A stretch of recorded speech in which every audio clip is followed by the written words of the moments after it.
Hi every one, welcome to my channel. இன்றைக்கி நம்ம சேனலில் என்ன பார்க்க போகிறோன்னா, ஒரு நான்வெஜ் ரெசிபி தான் பார்க்க போகிறோம். மீன் குழம்பும் மீன் வறுவலும் எப்படி பண்ணலான்ட்டு நான் சொல்கிறேன். எங்கள் வீட்டில் இப்படி தான் பண்ணுவோம். ஒவ்வொருத்தவங்களும் ஒரு மாதிரி பண்ணுவாங்க. எங்கள் வீட்டில் எப்போவுமே இப்படி தான் பண்ணுவோம். இந்த ரெசிபிக்கு தேவையான பொருட்கள் பார்த்திங்கன்னா, சின்ன வெங்காயம், பூண்டு, தக்காளி, கருவேப்பிலை. இது எல்லாத்தையுமே சின்ன வெங்காயம் உங்கள் ஒரு கைப்பிடி அளவுக்கு எடுத்துக்கோங்க. சின்ன வெங்காயம், அப்புறம் பூண்டு ஒரு கட்டி ஃபுல்லாக உடிச்சு எடுத்துக்கோங்க. தக்காளி 2 தக்காளி, பெரிய சைஸாக பழுத்த தக்காளி 2 தக்காளி எடுத்துக்கோங்க. கருவேப்பிலை ஒரு 2 கொத்து கருவேப்பிலை எடுத்துக்கோங்க. இது எல்லாமே எடுத்து நம்ம மிக்சியில் போட்டு பல்ஸ் மோடில் போட்டு எடுத்துக்கோங்க. பல்ஸ் மோடில் போட்டுட்டிங்கன்னா இப்படி தான் இருக்கும். உங்களுக்கு ரொம்ப மழமழன்னு இல்லாமல் கொரன்னு இந்த மாதிரி தான் இருக்கும். வானலில் எண்ணெய், நான் தேங்காய் எண்ணெயும் நல்லெண்ணெயும் மிக்ஸ் பண்ணி ஊற்றிக்கிறேன். உங்களுக்கு என்ன ஆயில் வேணுமோ அதை நீங்கள் ஊற்றிக்கோங்க. ஊற்றிட்டக்கப்புறம் வடவும் நாங்கள் வீட்டிலே ரெடி பண்ணி எங்கள் அம்மா வருஷம் ரெடி பண்ணி கொடுப்பாங்க. அந்த வடவும் தான் நான் இன்றைக்கி யூஸ் பண்ணியிருக்கேன். அது உங்களுக்கு எவ்வளோ தேவையோ அவ்வளோ போட்டுக்கோங்க. நான் கொஞ்சம் நிறையா தான் வடவும் போடுவேன். அந்த வடவும் ஃப்ளேவர் எனக்கு எங்கள் வீட்டில் பிடிக்குன்றதுனால நாங்கள் அதை போட்டிருக்கோம்.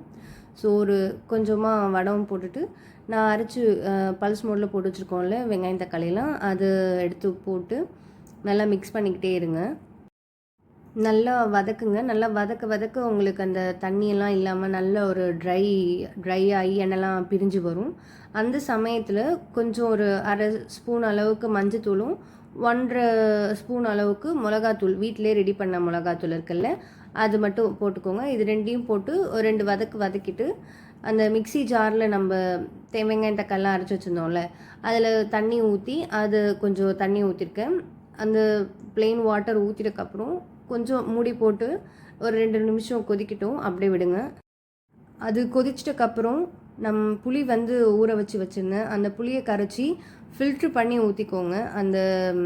அதில் ஓடுலாம் இருக்கும்ல, அதனால் அந்த ஓடுலாம் இல்லாமல் போடணுன்னா ஃபில்ட்ரு பண்ணி ஊற்றிக்கோங்க. அந்த ஓடுலாம் நம்மளுக்கு குழம்புல இருக்காது.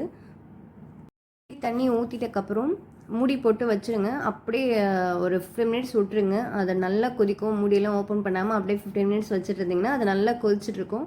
கொதிச்சிட்டக்கப்புறம் நம்ம ஓப்பன் பண்ணி பார்த்தா இப்படி தான் நல்லா எண்ணெய்லாம் பிரிஞ்சு வந்திருக்கும். வந்துட்டுக்கப்புறம் நம்ம கொஞ்சம் ஒரு கரண்டி விட்டு கிளறிட்டு, அதுக்கப்புறமேட்டா மீன், மாங்காய், அதெல்லாம் நீங்கள் என்ன மீன் போடுறீங்களோ அந்த மீன்லாம் சேர்த்துக்கோங்க.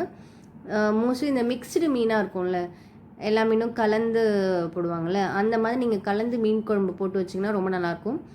எல்லாம் போட்டு ஒரு கொதி வந்துட்டுக்கப்புறம் மிளகுத்தூள் கொஞ்சம் ஆட் பண்ணிக்கோங்க. மிளகுத்தூள் போட்டு கொஞ்சம் மிக்ஸ் பண்ணி விட்டு நீங்கள் மூடி போட்டு கொஞ்சம் ஒரு 2 நிமிஷம் தீ தூக்கி வச்சுக்கோங்க. 2 நிமிஷம் கழித்து தீ நல்லா ஸ்லோ பண்ணிவிட்டு மூடி போட்டு ஒரு 2 நிமிஷம் அது இருக்கட்டும். இருந்துட்டக்கப்புறம் நம்ம ஆஃப் பண்ணிட்டா இப்படி தான் குழம்பு நம்மளுக்கு நல்லா சூப்பராக ரெடி ஆகிடும். ரொம்ப நல்லாயிருக்கும் இந்த குழம்பு. நீங்கள் இந்த மாதிரி ஸ்டைல்லையும் பண்ணி பாருங்கள். ஒரு டிஃப்ரெண்ட்டான டேஸ்ட்டாக இருக்கும். ரொம்ப நல்லாயிருக்கும். நாங்கள் எப்போவுமே இப்படி தான் வைப்போம். சூப்பராக இருக்கும். நீங்களும் ட்ரை பண்ணி பாருங்கள் வீட்டில். எப்போவுமே மீன்லாம் போட்டு நம்ம கரண்டியை போட்டு மிக்ஸ் பண்ணக்கூடாது. இந்த மாதிரி சட்டியை தூக்கி தான் நம்ம மிக்ஸ் பண்ணி விடணும். அப்போ தான் மீன்லாம் உடையாமல் நம்மளுக்கு நல்லாயிருக்கும். மீன் குழம்பு மீனும் உடையாமல் முழுசாக அப்படியே இருக்கும். ஸோ நீங்களும் இந்த ட்ரிக்லாம் ஃபாலோ பண்ணுங்கள், நல்லாயிருக்கும். மீன் வறுக்கிறதுக்கு நான் மீன்லாம் மசாலாலாம் போட்டு பெசரி வச்சுருக்கேன்.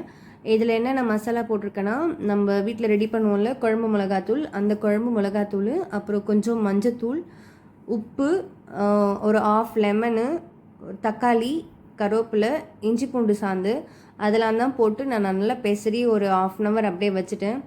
நீங்களும் அந்தமாரி கொஞ்சம் நேரம் அது ஊறட்டுன்னு விடுங்க. அப்போ தான் கொஞ்சம் மசாலாலாம் மீன் உள்ளே இறங்கியிருக்கும். அதை இறங்கிட்டக்கப்புறம் நம்ம தோசைக்கல்லில் எண்ணெய் விட்டு இந்த மாதிரி கொஞ்சம் கொஞ்சமாக ஒரு 4 மீனாக போட்டு வறுத்துக்கோங்க. ரொம்ப நல்லாயிருக்கும். மீன் மட்டும் எப்போவுமே நம்ம எல்லா சைடுமே வேக வைக்கணும். சும்மா 2 சைடு மட்டும் வேக வச்சு எடுத்துடக்கூடாது. மீனுன்றது 4 பக்கமே வேக வைக்கணும். 4 பக்கமே நம்ம திருப்பி போட்டு வேக வச்சா தான் அது நல்லா வெந்து நல்ல ஒரு டேஸ்ட்டாக இருக்கும்.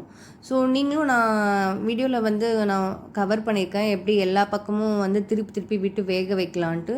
நீங்களும் இதே மாதிரி எல்லா பக்கமும் ஸ்லோவாக திருப்பி விட்டு, உங்களுக்கு தேவைன்னா 2 கையிலையுமே ஒரு ஸ்பூனு கரண்டி அந்தமாரி வச்சுக்கிட்டு நீங்கள் 2 கை கூட யூஸ் பண்ணி நீங்கள் திருப்பி விட்டு வேக வைங்க.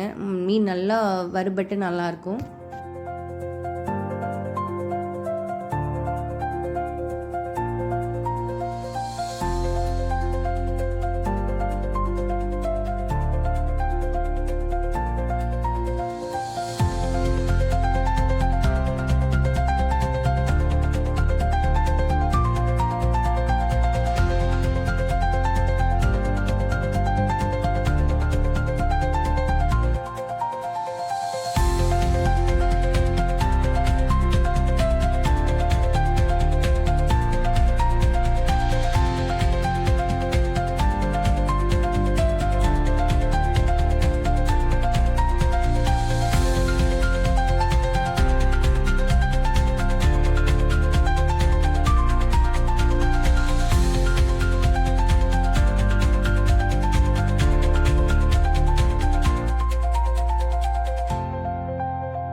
அவ்வளோதான் guys.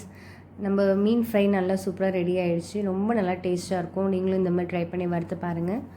So thank you so much for வாட்சிங் my channel. Thank you so much friends.